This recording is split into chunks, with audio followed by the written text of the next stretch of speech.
Welcome everyone. It's a beautiful day out here in BC, British Columbia. Here to do some dynamic range tests between the Panasonic S1 and the Blackmagic 6K Pocket. Now these cameras perform quite well in dynamic range, so I'm curious to see exactly which is better than the other. I'm shooting at the highest bit rate, 6K modes, and I'll be using the Vlog for the Panasonic, and I'll be shooting with BRAW 3.2 footage with the Blackmagic Pocket 6K. Now, I've been curious about doing this test and seeing how well the Vlog compares, because with one, you're having to carry an external monitor, and that can be quite cumbersome, attaching it to a hot shoe or a camera rig.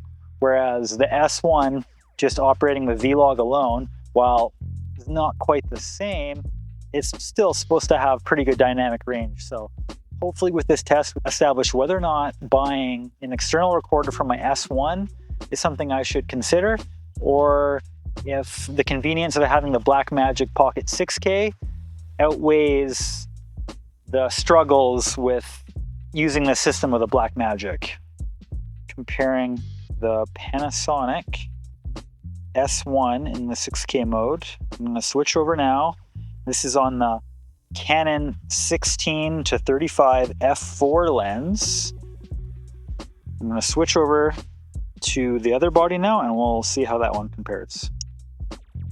Okay, now moving over to the 6K with the camera at the exact same place. One thing I would like to mention is that the camera is actually at 100 ISO here using the Blackmagic camera, whereas the Panasonic S1 in Vlog mode is at its minimum of 640 ISO. Okay, moving over to the Canon EF lens on the Panasonic S1. All of these Panasonic shots are overexposed by one stop and then brought back down in post. Okay, now moving over to the Blackmagic at a shorter focal length. Okay, moving into my house now, doing some focus pulls with the Panasonic. This is on the Kiron 105 2.8 vintage lens. Now here is on the Blackmagic.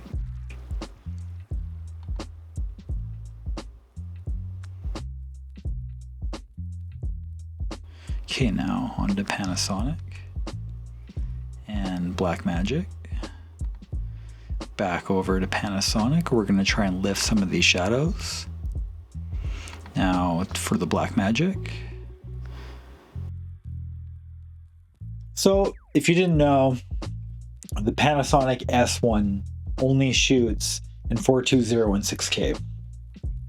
So it is at a bit of a disadvantage until you move down to the APS-C crop mode 4K with 422. So now I'm still in Vlog, but now I'm able to retain a little more color data in this profile. So hopefully it stacks up a little bit better. It is cropped. However, shooting with the Blackmagic, you're in APS-C mode anyway. So unless you're switching over to the full frame version, you're not gonna see any benefit really there with the 422 image. Let's see if I can bring up some of the color of my face. 1, 2, 3. Okay, now moving on to the Blackmagic. We're lifting the shadows now. As we wrap up the video, it should be no surprise that both of these are great cameras that perform really well for almost any given circumstance, other than for photography aspects with the Blackmagic. Now, the S1 really performed well, especially the 422 mode on the S1. It really brought it to a new level, but not quite to the same level as the Blackmagic 6K Pocket.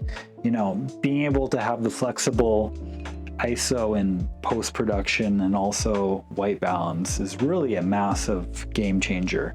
So if you can look at some of the files, you really can't push them nearly as much with this Vlog footage. Mind you, I'm going to still be keeping this Panasonic S1 because I'm currently filming this on the Nikon Z6 III.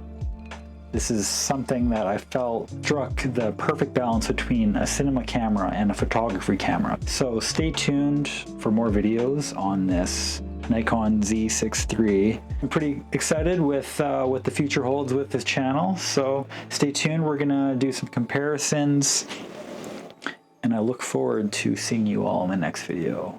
Peace. Hold on, just wait one moment. Okay, so I forgot to mention that we also do have some clips at the end of this video of the Blackmagic Pocket 6K and the Panasonic S1, just to give you a little bit better of an idea of what to expect between the two cameras. So anyways, bye again.